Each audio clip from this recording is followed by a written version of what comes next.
Hello అండి. నా పేరు లక్ష్మి.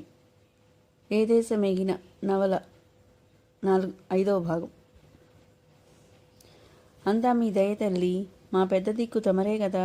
మీరు చెప్పినట్టే నడుచుకుంటాం. మీరు చేస్తున్న సాయానికి ఏం చెప్పాలో కూడా అర్థం కావడం లేదు. మా సంసారాన్ని నిలబెట్టారు అంటూ చెమర్చిన కళ్ళు తుడుచుకున్నాడు. పిచ్చోడా, మీరు మా పనోళ్ళురా. మీరు సంతోషంగా ఉంటే మాకు సంతోషం. ఇక బాధపడకండి. అమ్మాయి బ్రవరాంబ, జీతం డబ్బులు బాకీలకు కట్టేసి వీళ్ళు పస్తులుంటున్నారు. వీడికి 1000 రూపాయలు ఇచ్చి పంపించు, తర్వాత లెక్క చూసుకుందాం అంది కూతురుతో. బ్రవరామ లోనికెళ్ళి 1000 రూపాయలు తెచ్చి వెంకటేశ్వరికి అందించింది. భార్యాభర్తలు ఇద్దరూ కృతజ్ఞతతో ఆవిడకు నమస్కరించి తమ బిడ్డతో వెనుతిరిగారు. వెంట వచ్చిన పెద్దలు కూడా వెంకటేశ్వర కుటుంబాన్ని ఆదుకున్న అన్నపూర్ణేశ్వరి మంచి మనసుకు ముగ్ధులై నమస్కారాలు పెట్టి వెనుతిరిగారు.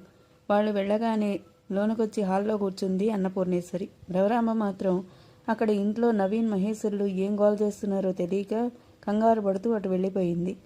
ఇంతలో ఇరుగు పొరుగున ఉండే అన్నపూర్ణేశ్వరి స్నేహితురాళ్ళు నలుగురు ఆమెను చూడటం కోసం లోనకొచ్చారు. వాళ్ళంతా 60 దాటిన వయసు వాళ్లే. కాసేపు పిచ్చాపాటి మాట్లాడుకుంటూ కూర్చున్నారు.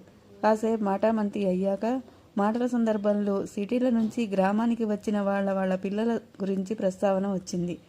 మాటలు ఫ్యాషన్ల వైపు మళ్ళాయి. ఏం ఫ్యాషన్లో ఏమిటో పిన్నిగారు, చూస్తుంటే సిటీలో పిల్లలు మరీ పాడైపోతున్నారనిపిస్తుంది.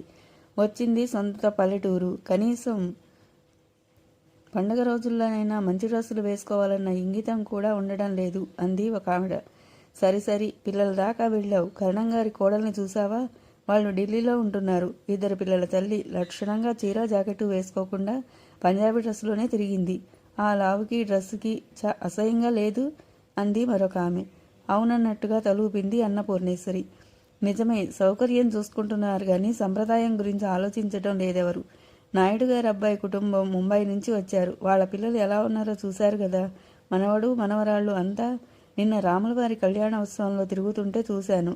వాళ్ళ డ్రెస్సులు వాళ్ళు అబ్బబ్బా చూడలేకపోయాననుకో. ఎంత సిటీలో ఉంటే మాత్రం ఇదే నాగరికత అర్థం కావడం లేదు.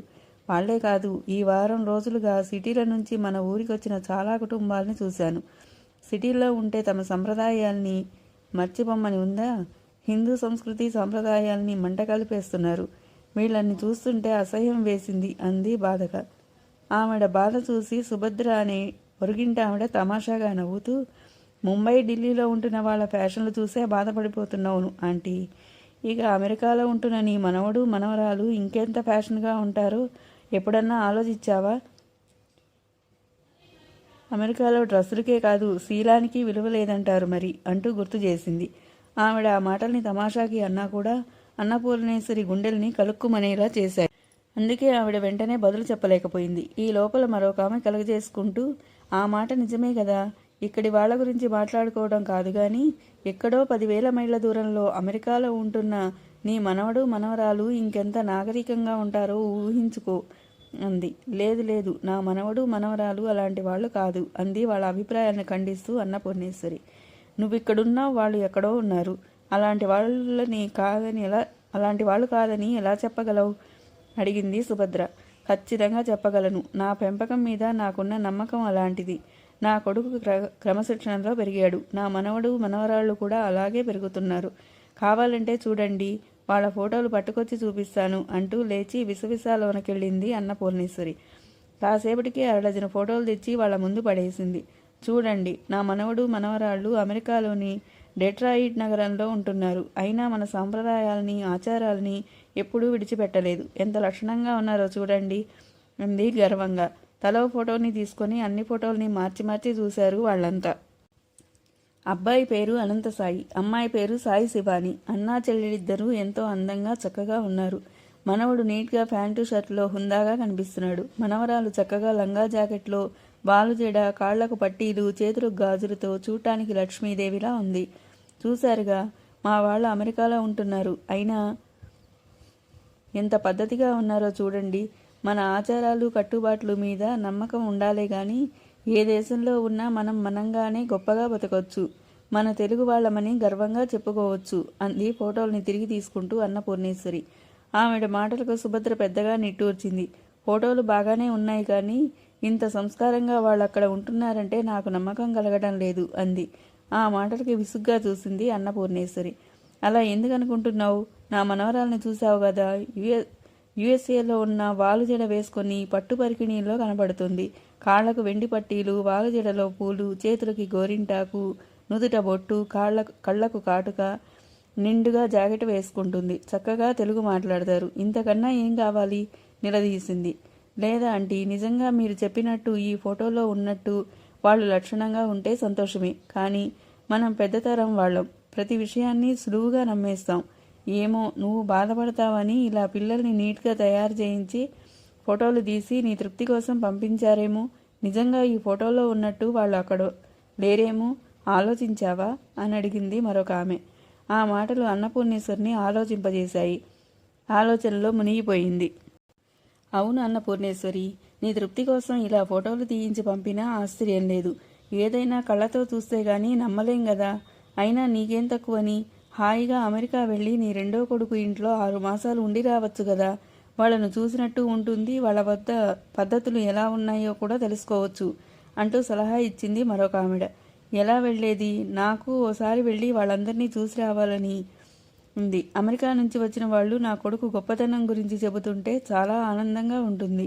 గొప్ప డాక్టర్గా, మంచి పేరు, గొప్ప గొప్ప వాళ్లే మా వాడితో మాట్లాడడానికి క్యూలో ఉంటారట. కోట్లు సంపాదిస్తున్నాడు. కొద్ది రోజులు అక్కడ ఉండి రావాలని నాకు ఉంది. వాడు రమ్మని అడుగుతూనే ఉన్నాడు. కానీ ఎలా వెళ్ళగలను?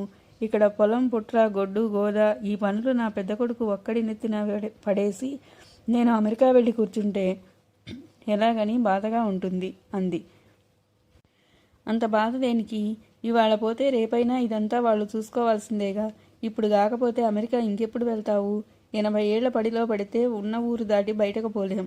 తర్వాత నీ ఇష్టం. ఎందుకొచ్చిన జంజాటం గాని ఓసారి అమెరికా వెళ్ళొచ్చాయి అంటూ సలహా ఇచ్చింది సుభద్ర. కాసేపు కూర్చొని వాళ్ళంతా వెళ్ళిపోయారు. కానీ అన్నపూర్ణేశ్వరి మాత్రం ఆలోచనలోంచి బయటపడలేకపోయింది.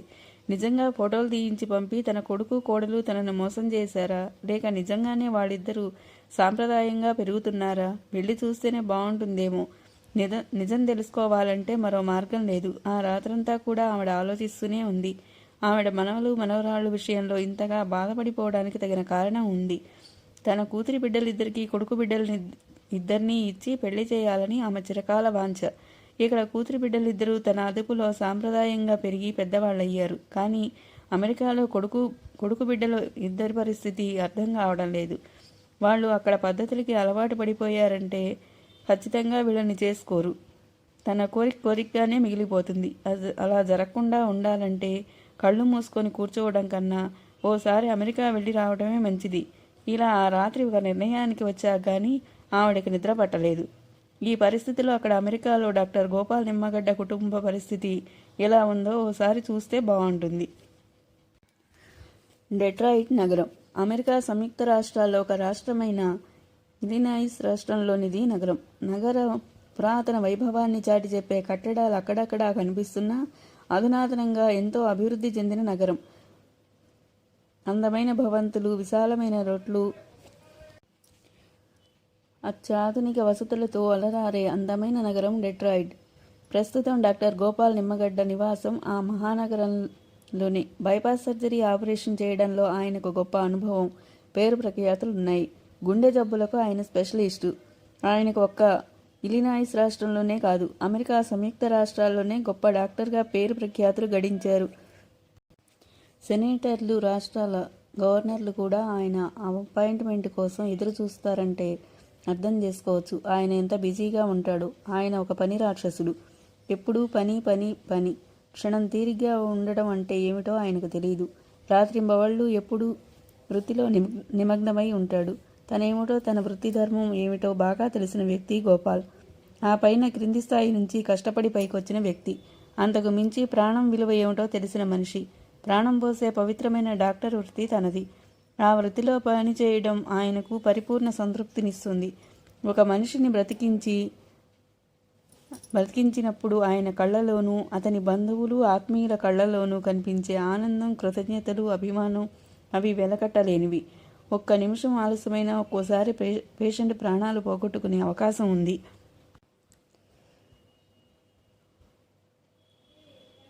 అందుకే తన వృత్తిలో ఆలస్యం అనే పదానికి ఎప్పుడూ ఆయన తావివ్వడు. ఒక డెట్రాయిట్లోనే కాదు, Los Angeles, New Jersey, New York, Indiana, Chicago, Texas, Boston మొదలైన నగరాల వెంట నిరంతరం విమానాల్లో ప్రయాణిస్తూ ఆపరేషన్లు నిర్వహించి వస్తుంటాడు. ఆయనలో ఉన్న మరో సుగుణం ఏమంటే ఆయనకి ఫ్యామిలీ అటాచ్మెంట్ కూడా ఎక్కువే. స్వతహాగా ఆయన ఒక చక్కని ఉమ్మడి కుటుంబంలోంచి అమెరికా వచ్చి స్థిరపడిన వ్యక్తి. అయిన వాళ్ళందరికీ దూరంగా తను ఇక్కడ భార్యాబిడ్డలతో ఉంటున్నాడు. తను ప్రముఖ డాక్టర్ మాత్రమే కాదు, ఒక భార్యకు భర్త, 2 బిడ్డలకు తండ్రి కూడా. కాబట్టి పనుల ఒత్తిడిలో పడి కుటుంబాన్ని అశ్రద్ధ చేసే అలవాటు ఆయనకు లేదు.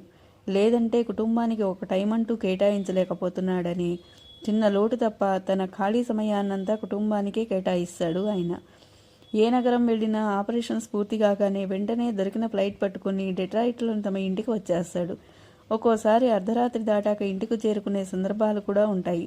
పగలు రాత్రి అనే భేదం లేదు. పని కాగానే ఇంటికి చేరుకోవడంలోనే ఆయన ఆలోచనలుంటాయి. పని తప్ప మరో వ్యాపకం ఆయనకు లేదు. అందుకే ఆయనది విపరీతమైన సంపాదన.